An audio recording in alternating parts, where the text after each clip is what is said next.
இன்றைக்கி நான் புதுசாக பண்ண டிசைன்ஸ் பார்க்கலாம். இதில் ஹேங்கிங்ஸ் வச்சு ஜிம்கிஸ் கேட்டிருந்தாங்க. தென் ரோஸ் பெண்டன்ட் வச்சு அழகாக டிஃப்ரெண்ட்டான லீஃப் ஷேப் வச்சு மேலே நம்ம டிசைன் பண்ணியிருக்கோம்.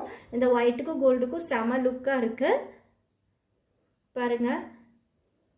நெக்ஸ்ட் செட் பாருங்கள், லோட்டஸ் டிசைனு. இதுவுமே ரொம்ப அழகாக இருந்துச்சு. கீழே ட்ராப் ஷேப் வச்சு பண்ணியிருக்கோம். Next peacock. இதில் லைட் அண்ட் டார்க் க்ரீன்ஸ் வச்சு மேட்ச் பண்ணியிருக்கோம் பாருங்கள். ரொம்பவே அழகாக இருக்குது. இதுவுமே வந்து கீழே நம்மளுக்கு ஹேங்கிங்கோட பண்ணியிருக்கு. நெக்ஸ்ட்டு இது பார்த்திங்கன்னா மேங்கோ டிசைனு. மேங்கோ டிசைனில் சிம்பிளான ஒரே ஒரு ஸ்டோன் செயின் மட்டும் வச்சு பண்ணியிருக்கு. சேம் அதே மாதிரி இதுலேயுமே ஸ்டோன் செயின் வச்சு கோல்ட் கலர் பண்ணியிருக்கு. ஸோ இந்த டிசைன்ஸ்லாம் உங்களுக்கு பிடிச்சிருக்கான்னு கண்டிப்பாக சொல்லுங்கள். தென் வந்து என்னோட அப்கமிங் கிளாஸில் ஜாயின் பண்ணணுன்னா கீழே கொடுத்துருக்க வாட்ஸ்அப் நம்பருக்கு வாட்ஸ்அப் பண்ணுங்கள். தேங்க்ஸ் ஃபார் வாட்சிங். பாய்.